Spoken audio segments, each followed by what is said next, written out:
Using the items in your room, create a throne, crown, and gown to be dubbed the quarantine queen or the COVID queen.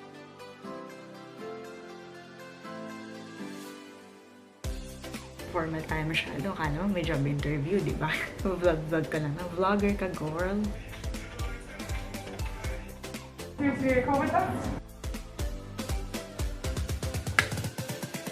Hi, my name is Bettina and welcome to my vlog. We are currently at a hotel room in Sydney, Australia kung saan tayo ay naka-quarantine because the government of Australia mandates all returning citizens, permanent residents, and basically all people who are allowed to travel to Australia to undergo a 14-day quarantine at a hotel assigned by the Australian government. Now, there are exemptions to that, but since we are not among those, hence the hotel quarantine. So in this vlog, I'm gonna show you my quarantine life in Sydney. I'm gonna show you my room, yung food, kung paano namin kinukuha, kung masarap ba, and the things that I do to keep me sane while I stay here for 2 weeks.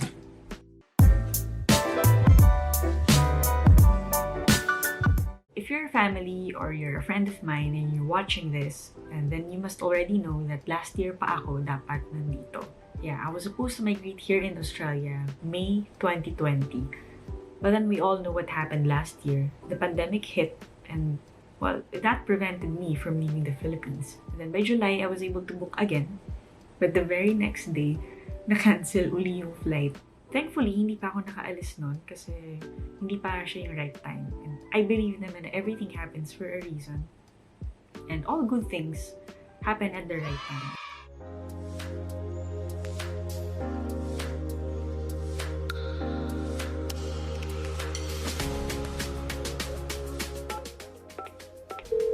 Mabuhay!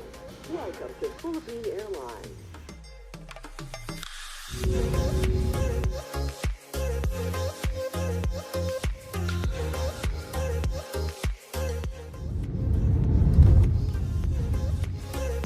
All passengers, welcome to the city.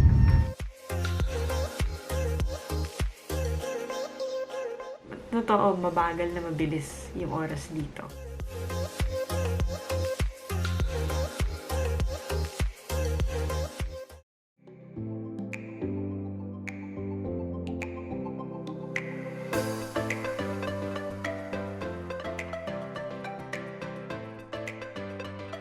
They didn't give us a key card. And may sticky note lang doon kung anong room number mo. Wala kaming room key kasi we're not allowed to leave the room at all. As in, for 2 weeks, dito ka lang talaga sa loob ng room.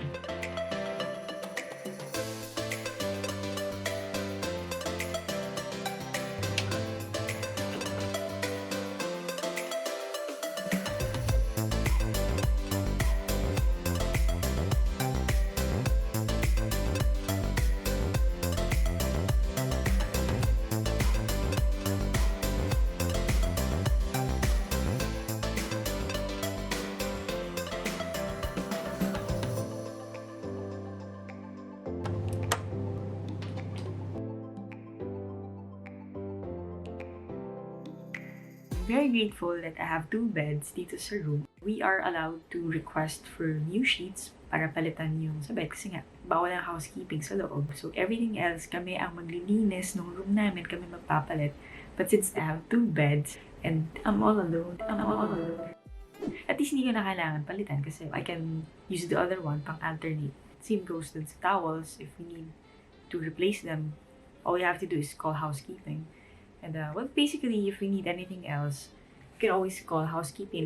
Thanks for calling Housekeeping Center. Hi, good morning. May I request for additional garbage bags? Room 560? Yes. Thank you, ma'am. All right, thank you. You ask for new tissue or garbage bags and whatever it is that you need. Provided, of course, that meron naman sila nun. Day 4. Day 6, Day 9, Day 10, Day 13, breakfast, lunch, dinner. 3 times a day, we hear a knock on the door notifying us na nandun na yung food namin. We're gonna place it in a brown paper bag and then leave it outside our door for us to get.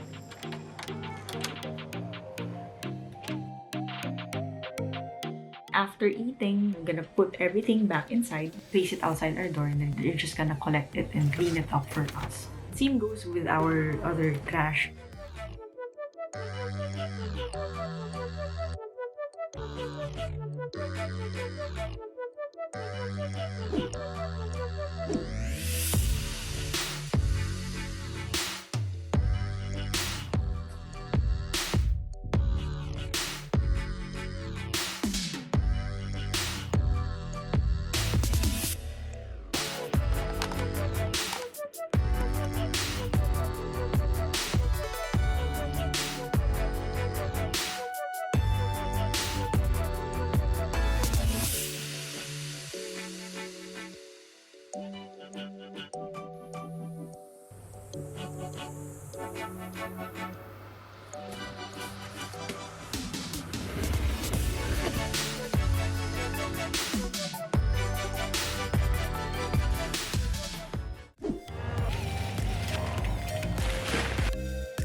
Day 9 and we have lasagna for dinner.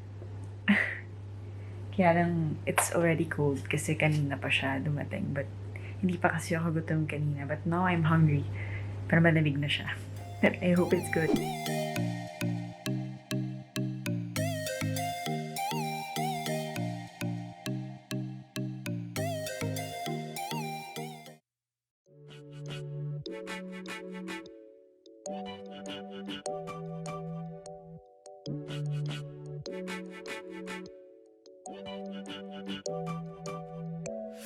Friends only.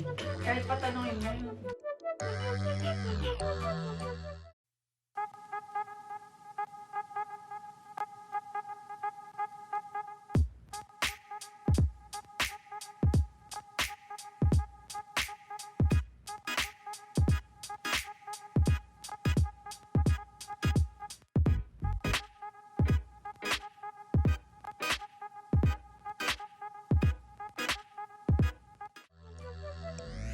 Today is a special day since it is my sister's birthday.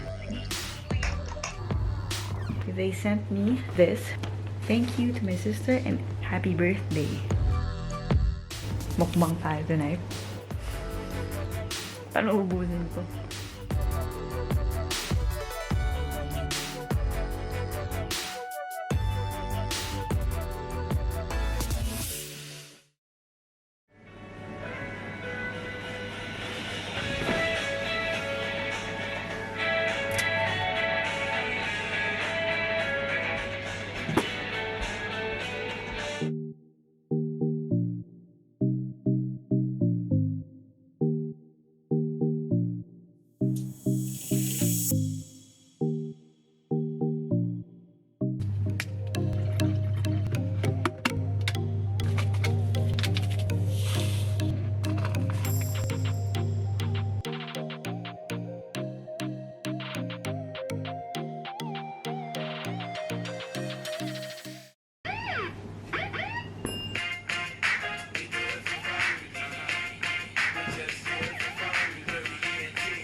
So I just heard the knock on the door. Andiyan na yung dinner namin for tonight. Suot ko lang yung mask ko.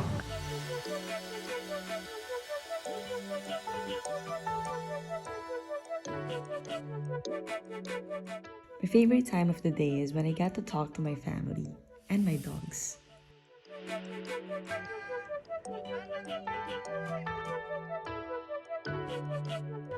Bakit ka umiinom ng wine? Back to you.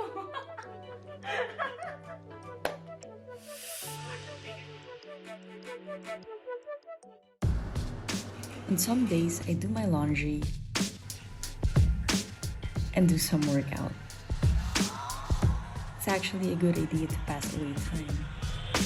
And, it's not a bad idea to stay fit while in quarantine.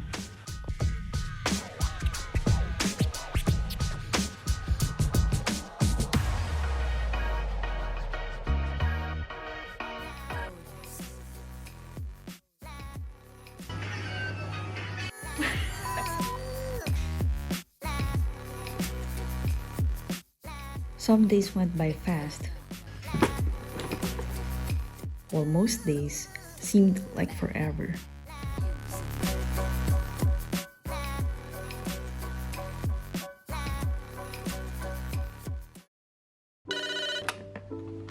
Hello, Bettina? Yes? Oh, hi. It's one of the nurses. How are you? Once a day, we get a call from the nurse asking us how we're doing. Yes, just a daily check for COVID symptoms. Any cough, cold, sore throat, any issues at all? But they don't only ask about our physical health, they also check on our mental health, which I really appreciate because honestly, being stuck inside a hotel room for 14 days is no joke. It may seem easy kasi parang staycation nga lang, like you've got a comfortable bed, television, aircon, food, internet, but in reality, it's not that easy. You're alone, you have no fresh air. This will really challenge you emotionally and mentally.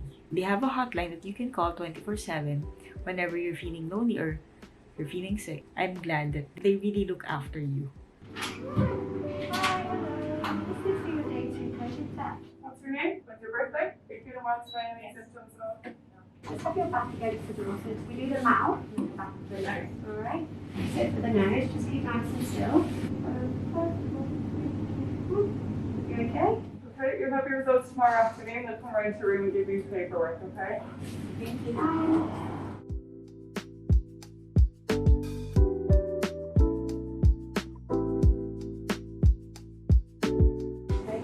We're the discharge team. Please get you ready to go home tomorrow. Your salt was fine from yesterday. You're doing well. Yes.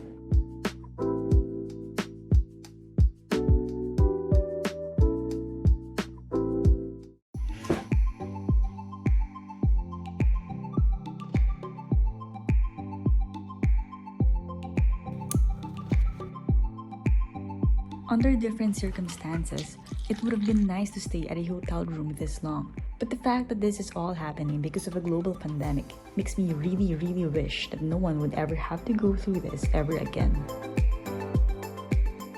And while it has been tough to be quarantined inside a hotel room for 14 days away from loved ones and without fresh air, the bigger challenge now awaits me as soon as I step out of this room and begin the biggest adventure of my life.